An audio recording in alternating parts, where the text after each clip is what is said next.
Hello unicorns, and welcome back to another video. Just in case you are new, my name is Nathalie and this is my Cafecito y Pan Dulce YouTube channel where we have coffee talks about anything and everything. Just so you guys can tell that I'm not at home, I'm not in my normal setting. That is because I am in Ohio visiting my cousin because we are helping her pick out her wedding dress. So just in case you can hear like noise around me, that's because I'm outside because there's not great lighting inside, and I just decided I would film outside even though it's a little bit awkward because there might be people watching me and people listening. But you know, whatever. It's fine. We're just gonna go with it. So for today's video, I want to talk about my favorite verse and why it's my favorite verse, kind of dissecting it and explaining what it's about to me and what it means to me. I had originally planned that today we were going to, or what was the video that was going to go up today was going to be the things that my little sister Rebecca is taking to college. Unfortunately, we did not have enough time to film that, so that video you will not be seeing. That thing is really loud. I'm really sorry. I hope you guys can hear me really well. Go ahead and grab your coffee and let's just jump right into the video.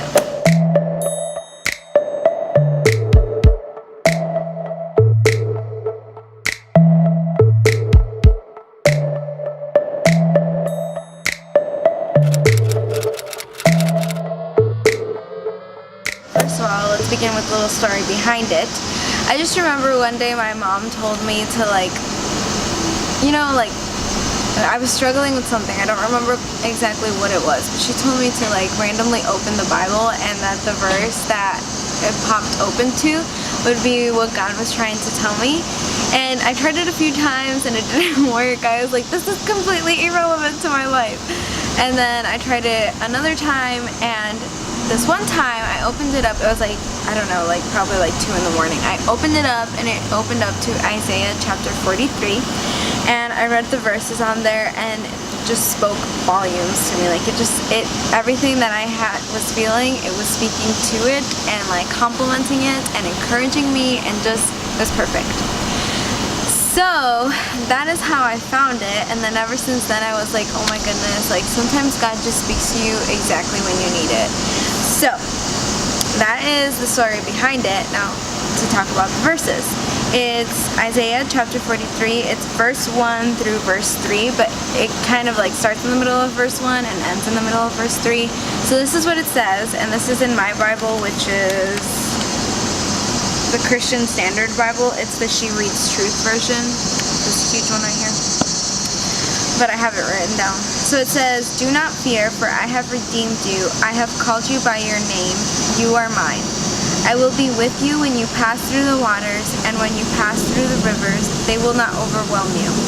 You will not be scorched when you walk through the fire, and the flame will not burn you, for I am the Lord your God." First of all, it starts with the statement, "Do not fear." That's a lot.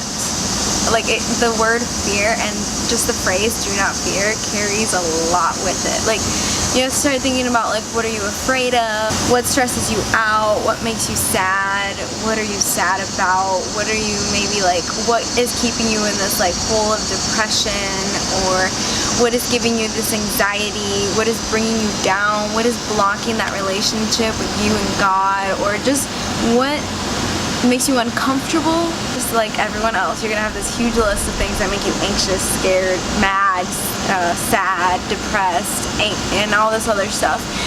And just that statement, "do not fear," it's seriously? You're gonna tell me not to be afraid of all of that? You don't know what it feels like to be afraid of all of that, right? It's a phrase, a sentence that carries a lot of, some would say even a lack of feeling, a lack of empathy with it. So the background behind this is God is talking to Israel through Isaiah, through the prophet Isaiah. Israel, the whole first half of Isaiah is talking about Israel's sins and how deep they are in sin, and how there's basically making it seem like you are horrible people. And then the second half of Isaiah is all about hope, including this chapter, which is saying "do not fear," and then it's followed by everything else, which is just beautifully poetic to me. It's you may be in the deepest, darkest hole ever, yet the Bible is telling you like it told the people of Israel, do not fear. Just do not fear, for I have redeemed you. I think sometimes we all forget that Jesus died for all of our sins, for everyone. He doesn't care what kind of lifestyle you have.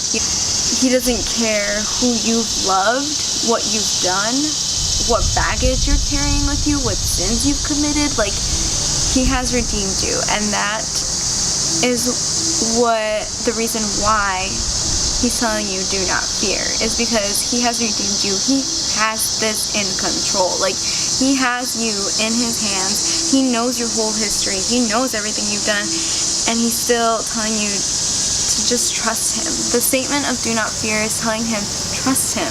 He's telling you, I have called you by your name, you are mine. He is telling you he will be with you when you pass through the waters. And I'm not talking about calm waters, I'm talking about crazy waters, deep waters, waters with a whole bunch of waves and hurricanes and all of that. He's telling you he will be with you when you pass through the rivers. And he's not talking about calm rivers either. He's talking about rivers with crazy currents that could kill you and destroy you. But he's telling you he will still be with you in those moments. He is telling you that all of that will not overwhelm you.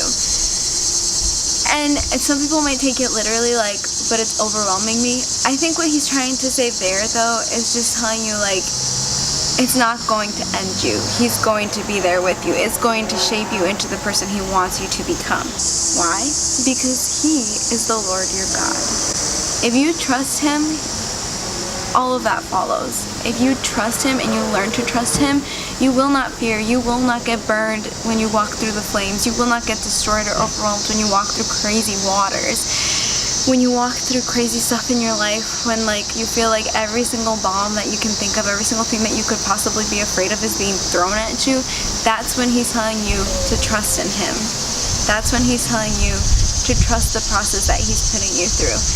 And that is why I love, love, love these 3 little verses. Like, I look at it as like a poem that just carries so much strength with it and encourages me to trust God, because that is one of my weaknesses. I kid you not, you guys, like, I may be sitting here in front of this camera and telling you guys to trust him, but that is one of my weaknesses, that I lack faith, that I lack trusting him in the whole process.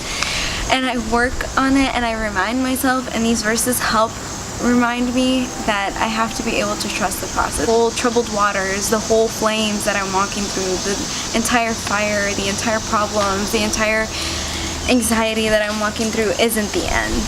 Okay, so I just wanted to kind of talk about it a little bit, dissect it a little bit, because it is my favorite verse and I like to spread it.